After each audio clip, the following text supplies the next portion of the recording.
রাতের অন্ধকারে খালপাড়ের সরকারি জায়গায় লাগানো একাধিক সরকারি গাছ পুড়িয়ে মেরে ফেলার অভিযোগ। অসাধু চক্র রয়েছে বলে দাবি প্রশাসনের। ঘটনায় চাঞ্চল্য এলাকায়। এমনই ঘটনাটি ঘটেছে পশ্চিম মেদিনীপুর জেলার দাসপুর ২ নম্বর ব্লকের চাইপাট এলাকায়। জানা যায়, চন্দ্রেশ্বর খালপাড় বরাবর প্রশাসনের উদ্যোগে লাগানো হয়েছিল একাধিক গাছ। ইউক্যালিপটাস থেকে শুরু করে নানান গাছ লাগানো হয়েছিল প্রশাসনের উদ্যোগে। সেই গাছ বড় হতে না হতেই রাতের অন্ধকারে কেউ বা কারা সেই সমস্ত গাছগুলোতে আগুন লাগিয়ে মেরে ফেলেছে। চাইপাট পায়রাশি হয়ে প্রায় ১ কিলোমিটার জুড়ে পোড়ানো হয়েছে গাছগুলোকে।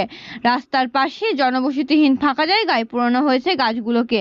এই বিষয়ে গ্রামবাসীদের অভিযোগ, শুধু গাছ পোড়ানো নয়, সেই গাছ পরবর্তীতে কেটে নেওয়া হয়। এই বিষয়ে এক সমাজকর্মী বলেন, অত্যন্ত দুঃখজনক ঘটনা।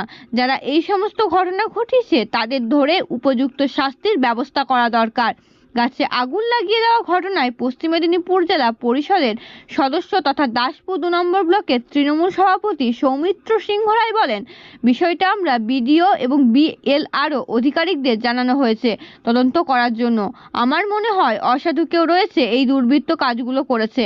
মোটা টাকার বিনিময়ে জায়গা দখল করার চেষ্টা করছি বিভিন্ন রাজনৈতিক দলের কর্মীরা। সে যদি আমার তৃণমূল কংগ্রেসের কর্মীও যদি হয়ে থাকে তাহলে তাদের চিহ্নিত করে কঠোর ব্যবস্থা করা হোক। যদিও এই বিষয়ে দাসপুরের সিপিআইএম নেতা রণজিৎ পাল বলেন, যারা এই ঘটনার সঙ্গে যুক্ত তাদের চিহ্নিত করে কঠোরতম শাস্তি দেওয়া হোক।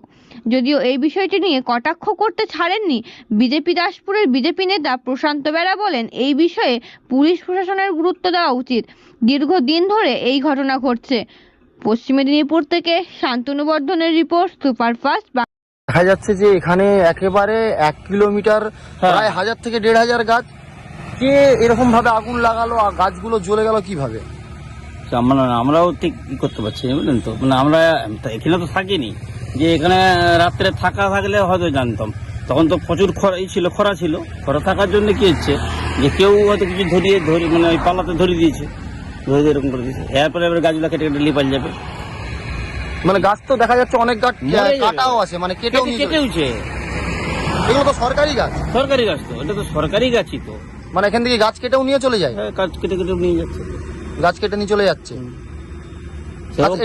সেরকম পজিশন পেলে আমরা ই করবেন। আমি গাছ কাটার সময় আপনি ছবি তুলে রাখবো, দরকার সেরকম। ঠিক আছে। বলছি, কেউ কি মনে হয়, কেউ কি ইচ্ছাকৃত ভাবে কেটে নিয়ে যাওয়ার জন্য কি লাগিয়ে দিয়েছে আগুন? হ্যাঁ, এইটাই আমার জাস্ট এইটাই মনে হয়, তাছাড়া অন্য কিছু না। না, এতটা রেঞ্জে কেন হবে? একটা জায়গায় প্রায় ১০০০ থেকে ১৫০০ গাছ এরকম ভাবে পুড়ে গেছে। কি নাম আপনার? আমার নাম শিশির দাস কর্মকার। বাড়ি? আমরা জানতে পারলাম, এটা অত্যন্ত দুঃখজনক যে এই সময়ে যে আমরা বলি একটা কথা যে গ্লোবাল ওয়ার্মিং বা ভুবন উষ্ণায়ন হচ্ছে, একই সঙ্গে আমরা কিছুদিন আগে তীব্র তাপপ্রবাহের মধ্যে দিয়ে গেছি। তো এর থেকে বাঁচার কিন্তু একটা উপায় হচ্ছে প্রচুর গাছের প্রয়োজন, গাছ লাগানো প্রয়োজন, গাছ রক্ষা করা প্রয়োজন। তো এই যে ঘটনাটি যারা ঘটিয়েছে, গাছগুলো জ্বালিয়ে দিয়েছে, পুড়িয়ে দিয়েছে বেশ ২০০-৩০০ সংখ্যক গাছ, এটা তো একটা সামাজিক অপরাধ। যারা করছে তাদেরকে ধরা দরকার এবং এটা প্রতিরোধ করা দরকার এবং গণপ্রতিরোধ একটা গড়ে তোলা দরকার এর বিরুদ্ধে। এটাই আমার মতামত। আমাদের কাছে খবর এসেছে, আমরাও গিয়েছি, ওইটা দিয়ে বহুবার আমরা গিয়েছি এবং দেখেওছি। এর জন্য আমরা বিডিও সাহেব এবং আমাদের বিএলআরও দপ্তরের যিনি আধিকারিক আছেন ওনার দিকে আমরা জানিয়েছি বিষয়টা সরজমিনে তদন্ত করার জন্য। আর আমার মনে হয়েছে যে এখানে কিছু দুর্বৃত্ত আছে যারা অসাধু উদ্দেশ্যেই মানে এই কাজগুলো করছে, যাদের মানে সমাজ ভালো থাকুক বা পরিবেশ ভালো থাকুক, যারা চায় না, যারা কেবল নিজেরাই গিয়ে ভালো থাকুক, এই ধরনের সংকীর্ণ মানসিকতা নিয়ে কিছু অসাধু। এটা কি খাসের জায়গা দখলের একটা ইরিগেশনের জায়গায় এটা জোর করে দখল করার জন্য মোটা টাকার বিনিময়ে ওই এলাকায় এমনিই আমাদের রিপোর্ট আছে যে প্রচুর টাকার বিনিময়ে সমস্ত রাজনৈতিক দলের লোকজনই গিয়ে এই ধরনের কাজকর্মের সঙ্গে যুক্ত আছেন। আমরা বিডিওকে জানিয়েছি, বিএলআরওকে বলেছি যে বিষয়টা আইডেন্টিফাই করে আমাদের সরকারি জায়গা এবং সেচ দপ্তরকেও আমরা জানিয়েছি যে সরকারি জায়গাটা ওইখানটায় ঘিরে দেওয়া হোক। এবং আমরা পঞ্চায়েত সমিতির পক্ষ থেকে এবং তৃণমূল কংগ্রেস দলের পক্ষ থেকে আমরা সিদ্ধান্ত নিয়েছি যে আপনার গিয়ে ওই জায়গাটায় আমরা পার্ক করব। মানে দেখুন, বিষয়টা সত্যি খুব উদ্বেগজনক, কারণ চারিদিকে যেভাবে আমরা তাপপ্রভাবে অসহনীয় অবস্থায় আছি, সেখানে গাছ লাগানোর যেখানে আমাদের দায়িত্ব নেওয়া উচিত, সেখানে এই ব্যাপকভাবে লাগানো গাছকে আগুন লাগিয়ে পুড়িয়ে দেওয়ার যে একটা অসাধু চক্র কাজ করছে, সেই চক্রকে ধরার ব্যাপারে পুলিশ প্রশাসনের বা আমাদের অ্যাডমিনিস্ট্রেশনের যে ভূমিকা সেটা আরও বেশি উদ্বেগজনক।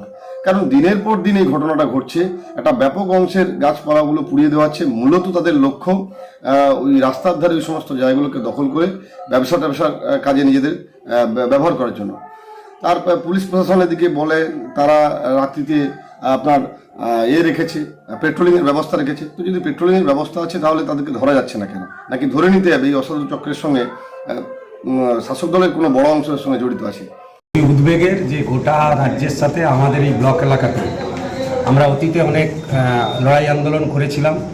বনজ সৃজনকে নিয়ে যেমন এখানে কোটি কোটি টাকার দুর্নীতি হয়েছে, গাছ না লাগিয়ে প্রশাসনিক মদতে সরকারি দল তারা টাকা নয়ছয় করেছে, তেমনি খুবই উদ্বেগের বিষয় যে যখন বিশ্ব উষ্ণায়ন প্রকৃতিকে ধ্বংস করে একটা কায়েমি স্বার্থকারী তারা ধ্বংস করতেছে, তখন আমরা দেখলাম আমাদের ব্লকের চাইপাট গ্রাম পঞ্চায়েত এলাকায় পায়রাশির কাছে প্রায় 1 কিলোমিটার থেকে বিভিন্ন জায়গায় তাকে কে বা কারা একটা অসাধু চক্র তাদের নিজেদের স্বার্থ সিদ্ধির জন্য তারা গাছপালা যেসব লাগানো ছিল তাকে পুড়িয়ে দিয়েছে। যা খবর পাওয়া যাচ্ছে যে ওই রাস্তার ধারে জায়গাগুলোকে দখল করার জন্যই এবং কোনো বিল্ডিং বা ব্যবসায়িক স্বার্থে কোনো ব্যক্তি বা পেছনে কেউ যুক্ত আছে তাদের সহযোগিতাতেই এই কাজ করা সম্ভব হয়েছে বলে আমাদের মনে হচ্ছে।